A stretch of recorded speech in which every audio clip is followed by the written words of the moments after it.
Peace and love to the family. This is Corbin reporting live with a very, and I do mean very special presentation. What is this presentation, you ask? Well, it's Davis Corbin Presents The Birth of Racism, America on Trial.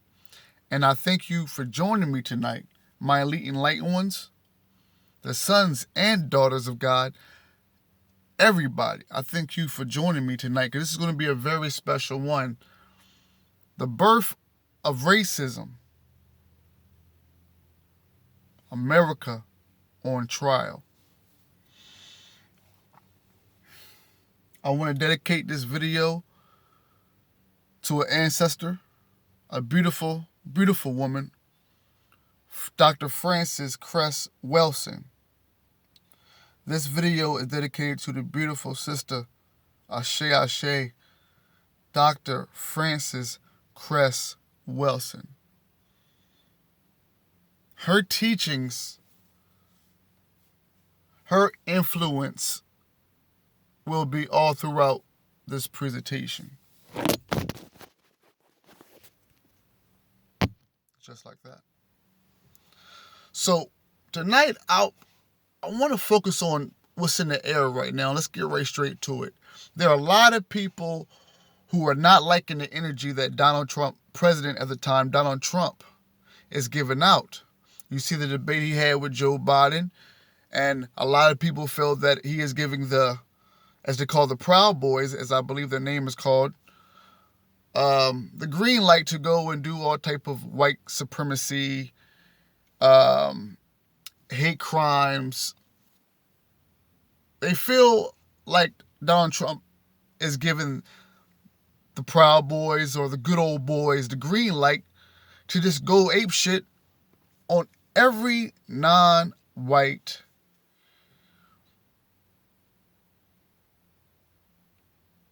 entity that serviced this earth. And I know that last part may seem deep, but, well, this whole presentation is...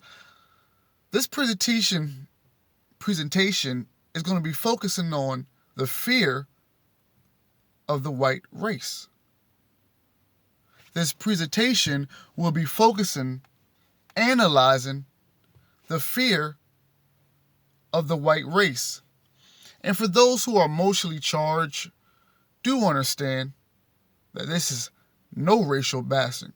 Everything that will be read tonight and discussed tonight will be facts that you can research yourself. But not since the beautiful sister Dr. Frances Cress Welsing, who was among many other things, a black psychologist in the 60s, early 60s, I want to believe she started out. And the things that she discovered, the things that she has with scientific and research proof about the white race and their fear.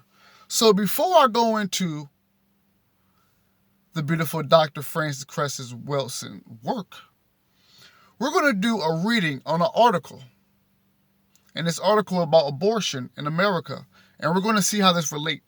And I thank you for tuning in tonight, this evening. So once again, this is Davis Corbin Presents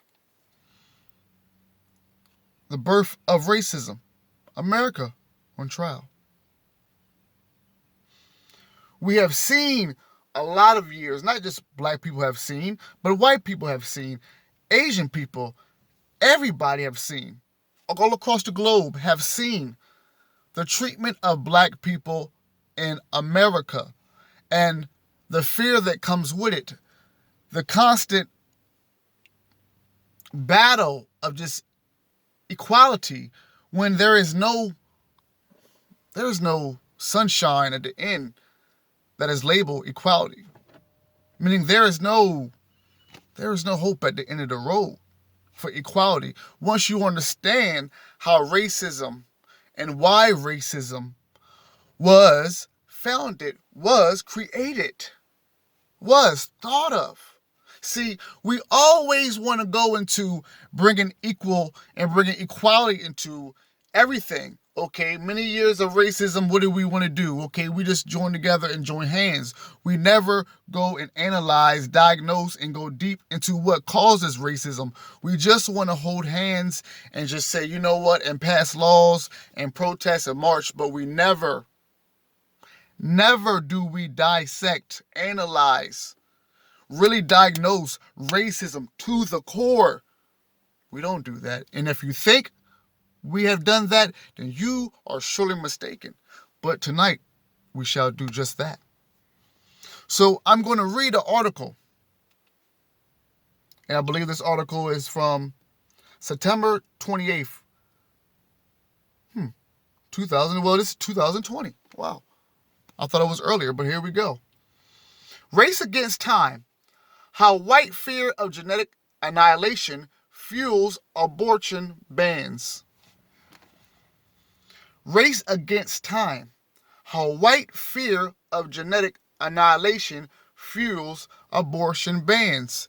See, we always go in deep into the black fear, the black race, the statistics of the black race, the synopsis of the black race, what causes our downfall, what causes our diseases, what causes this. But we never really go into the white race, into the deep depths of their minds and thoughts, what make them think the way they do, what make them act. All we do is just react to what they do and follow the directions of what we call European history, the Western civilization. But we never dig deep into the mind of the white race. And do the white race, the ones that are even with us around here, have they done their research? So thank you once again. We are going deep in depth tonight. Once again, that is called Race Against Time, How White Fear of Genetic Annihilation Fuels Abortion Bans. Now before going, I'm going to get a nice drink of water.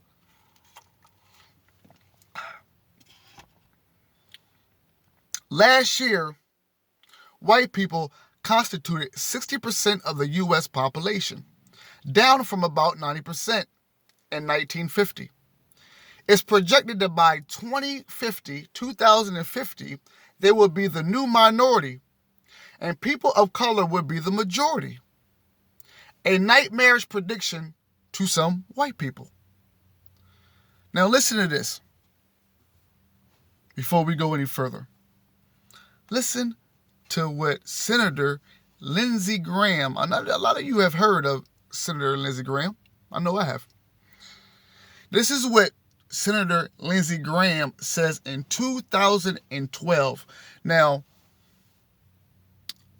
can't think of when. Let's see here. I'm thinking 2016 is when Donald Trump came running with the Republicans. And a lot of us remember an old clip of Donald Trump back in the 80s.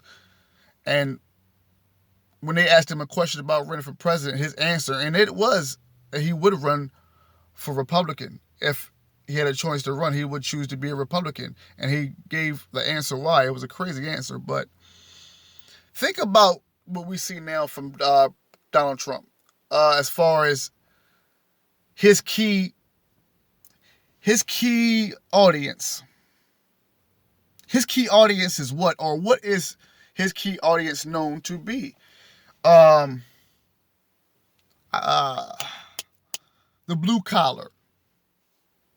The what you would call the everyday working white citizen, the one that has been unheard for years. There is a group of white people that you may not know of that feel oppressed. They feel that for years they have not been heard, that they are the America. And when Donald Trump talked about making America great again, he uprose those white people because he was giving them symbolic messages. Make America great again, because we know back in those days, well, it wasn't great for a lot of races, especially the black race. So what we're going to do tonight, we're going to analyze the biggest fear of white people, which is genetic annihilation.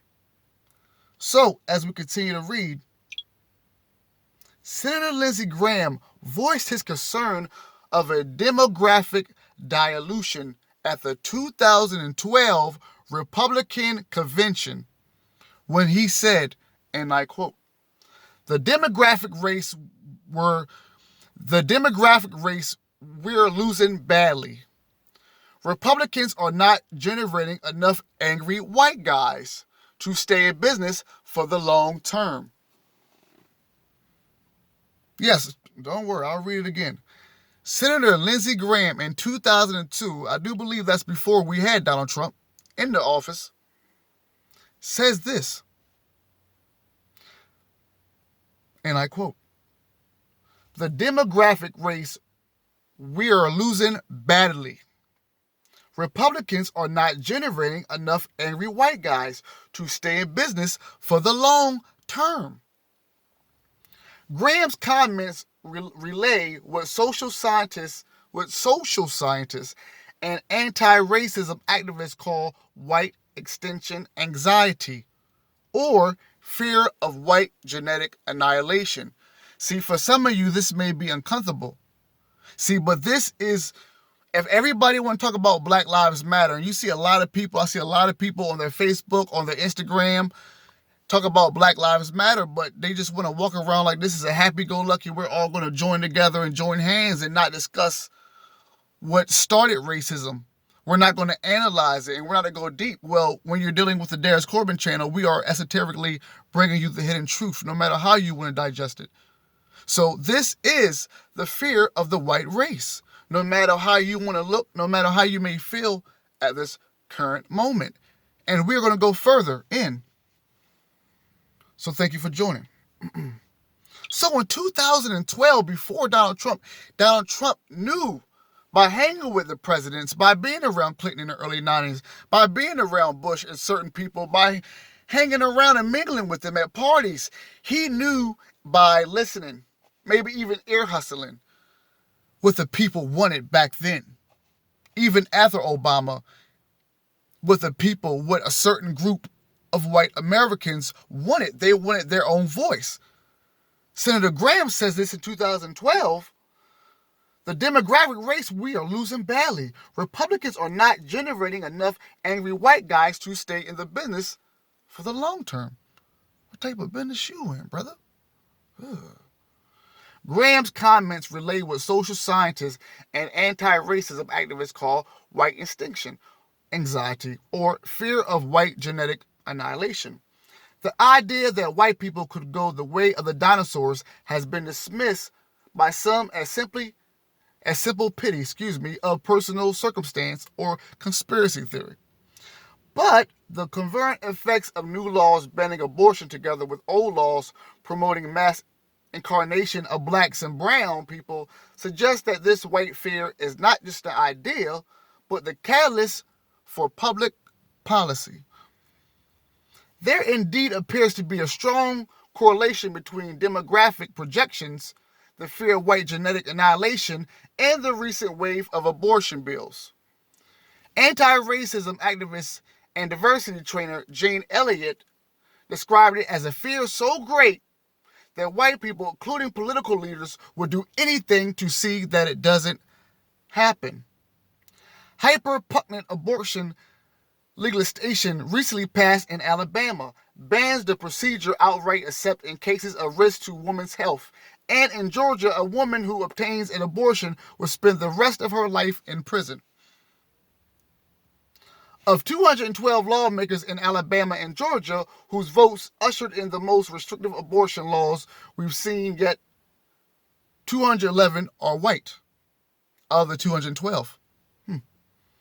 What drives all of this is nothing as philosophical as religion. It's not faith, it's not principle, it's the fear of a genetic dominance of black and brown people. The late Frances Cress Welsing, who we will really be diving in a few, psychiatrist and author of the ISIS paper, you gotta read that, guys. The Keys to the Colors and the Crest Theory, was supposedly Nick Cannon spoke on and got supposedly Nick Cannon in a bunch of trouble. Whatever it is, respect to the brother, but I'm here, and I'm going to go dive a little bit deeper tonight. This book is well known for her, and the beautiful Frances is well known for her theory of black and brown genetic dominance over the white recessive gene. And she says, people of color have the capacity, listen, get a drink of water on this one. Y'all still with me? Thank you. The beautiful Dr. Frances Cress Welsing says this in her book. People of color have the capacity to genetically annihilate white people, she explained. And unless white people control the reproduction of people of color, we can postulate that perhaps one day there won't be any white people. But Weinstein was not the only one who had this belief. So hold on, before you get real with a racist. Listen, take your feelings out, take your emotion out, especially when you're watching my channel. And we're listening to facts. But Welsing was not the only one who held this belief. Her contemporary demographer Ben Wattenberg wrote in his book, The Birth Dearth, which is spelled D-E-A-R-T-H, says that the main problem in the United States is the low number of white births. Wattenberg believed that white people without a change of course would lose the numerical majority in the U.S. and it would no longer be a white man's land. He proposed 3 ways to address this: pay women to have babies, increase the number of immigrants, and prevent abortions.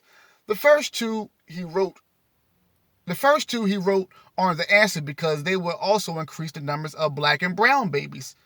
Yes, I know this is shocking, but listen. But the third he persisted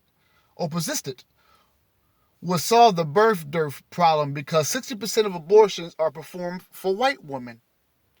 The long-standing framework that once defined a woman's reproductive right as essentially her own prerogative is being zestfully deconstructed to effect an increase of white births over time.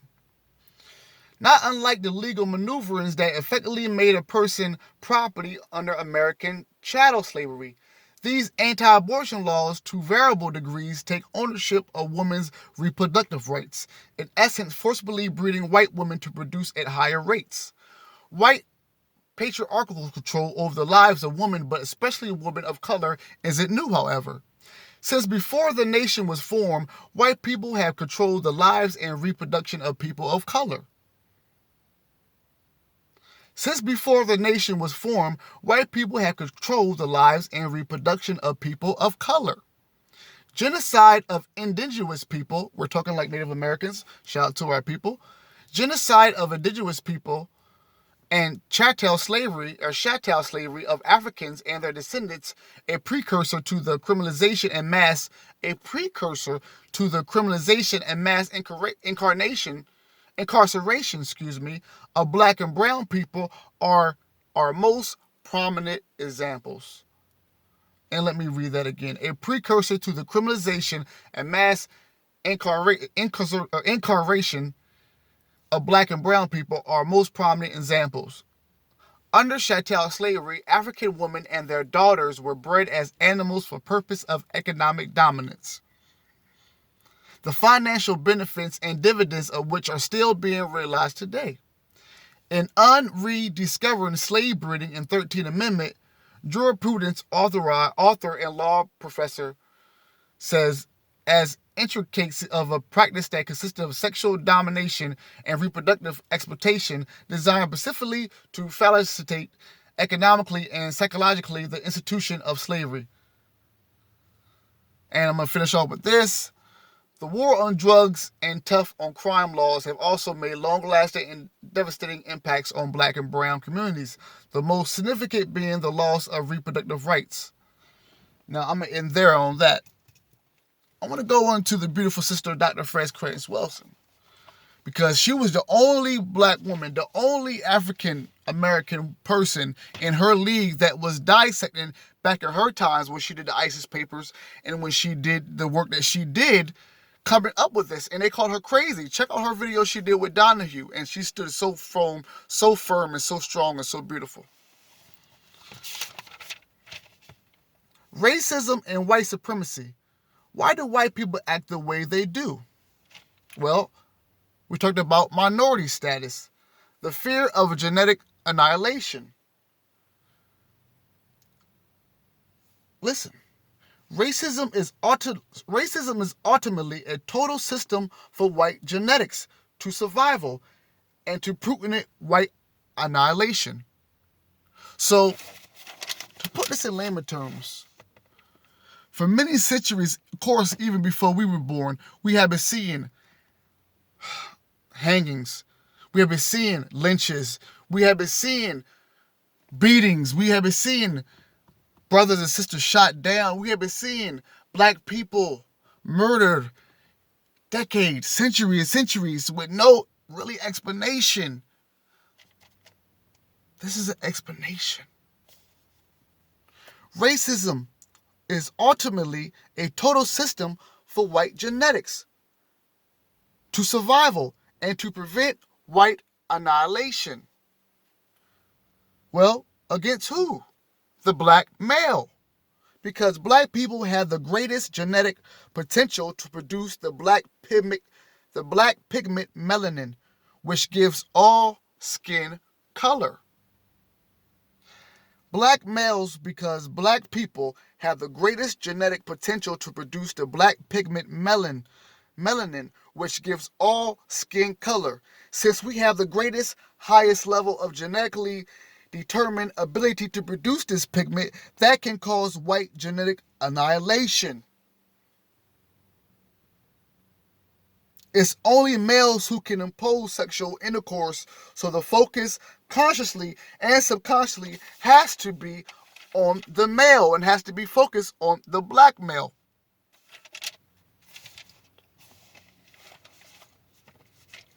Some of you may hear this as talk, and I understand that. This is not for you, obviously. But for the people who get it and can sit back and rewind or go back and listen to this, you understand. Sit back and do your research and understand what I'm talking about right here as I break it down slowly. Racism in the hearts of blacks is leading us to genocides.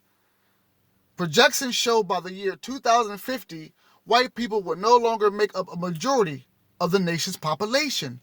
Psychologist Hugh Bay, and I spell Hubai, so it might be Bai, but Hugh Bai and Christopher Federico work has suggested that it may additionally leak fear in white people of white annihilation.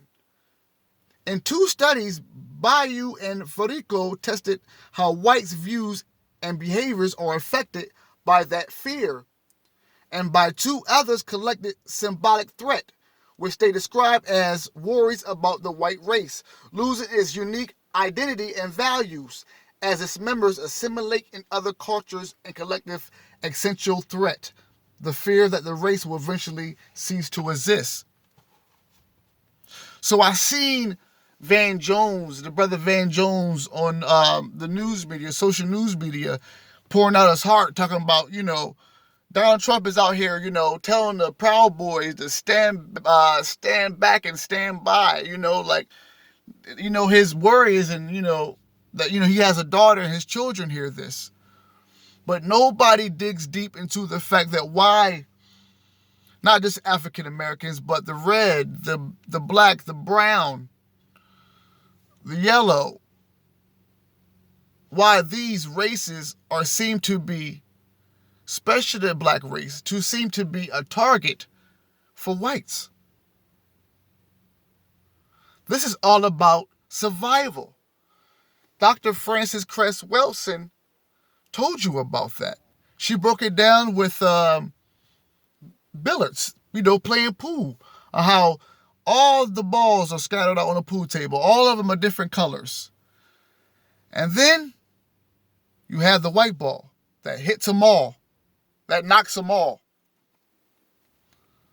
And then the last ball that remaining is what? That the white ball must hit is the black ball.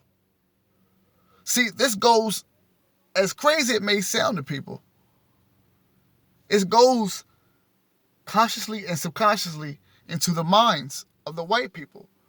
So this has nothing to do with racial bashing, but as much as not just white people, but also as every race sits back and analyze the black race, as much as we have been analyzed, it's only right that we do analyzing on not just the white race, but many other races, but definitely the white race now. Because with everything going on, with of course the shootings of George Floyd, as far as modern times, the sister Breonna Taylor, all that we're doing is living in fear. We're living in this fear, and we're not researching. We're not going in deep, not only as a black race, but also to our white brethren as well.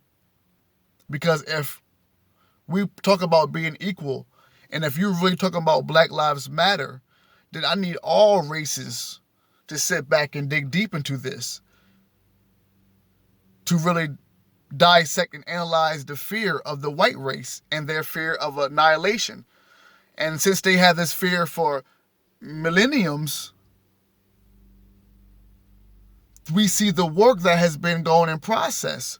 So before you take anything into value from this historic nation, Western civilization, from this European nation, you have to first take in the racial philosophies that have been input because of this. Because of that. And when I get ready to do my next presentation, which is going to be Lovecraft Country and the Black Race, you're going to see the story of H.P. Lovecraft and the flip on what Jordan Peele is giving you guys on, shout out to my brother, on Netflix. You're going to see how the mind of H.P. and how he thought of black people. And you're going to see really how deep this goes into the subconscious mind of the white race and black people. Because we can at this time, we can X out the other races.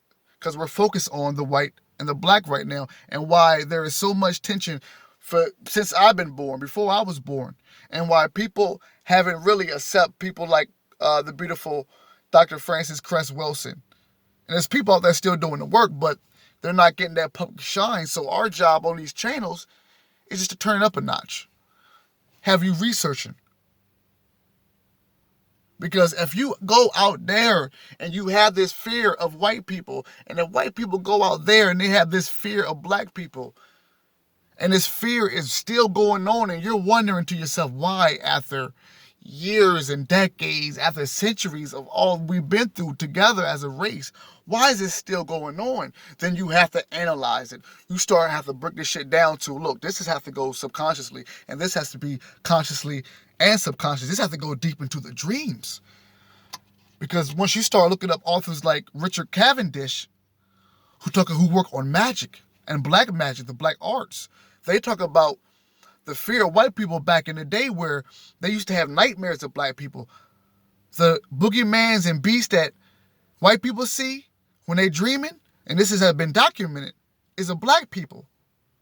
So once you see me go in, and once I go into H.P. Lovecraft or Lovecraft Country and the Black Race, you're going to see in depth the monsters and the beast and the grimoires of what H.P.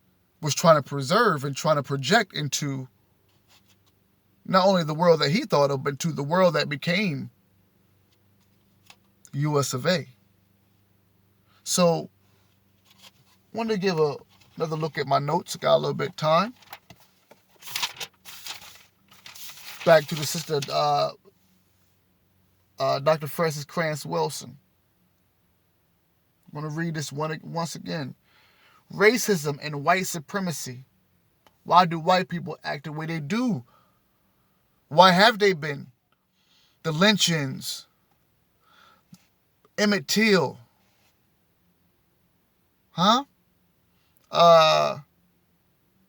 so many. Rodney King, Mike Brown. The case of Mike Brown. If you guys go back and the cop who testified, Mike Brown is gone this time, but testified.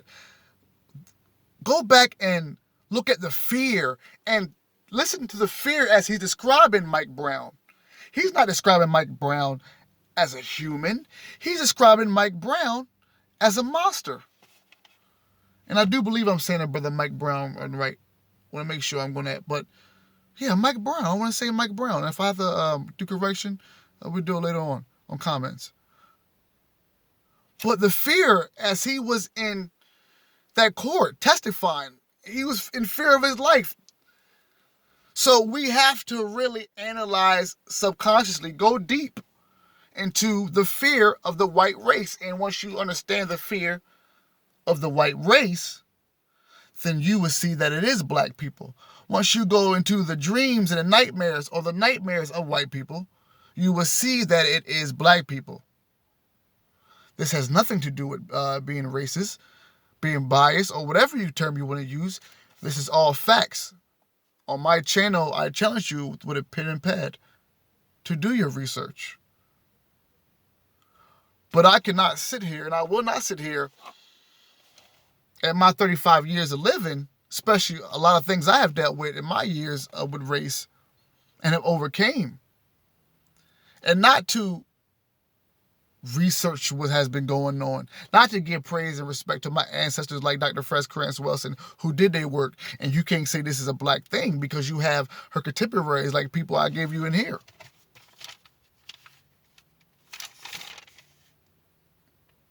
People like Hugh Bai, Huibai.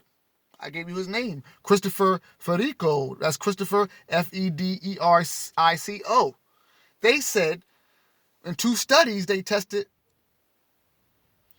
whites' views and their behaviors are affected by that fear, and by 2 others collected symbolic threat, which they describe as worries about the white race losing its unique identity and values. Understand, when Hitler was alive and Hitler was doing his thing with the Germans against the Jews, well, do the research on Hitler. You see that he was praising an Aryan race, a race that Tibetan talked about. Now, in Hitler's views, he's viewed that as an all-white race. See, you have to go look at stuff like, what's the old school word? Not transhumanism, but eugenics. You have to look up eugenics and see the work that these Germans were doing with the assistance of our government to do things like Planned Parenthood. Why? And we never ask why. Well, the fear of a white annihilation. This is why black races, non-white races, shout out to the Native Americans who face genocide. And we are about to face genocide as a black race if we do not address these topics. If we do not address these topics, if we keep on ignoring racism and keep on just thinking it's just Black Lives Matter without going into the core and the deep and the diagnosing the problem in the first place, just trying to whitewash it. So I thank y'all for joining me on this 34-minute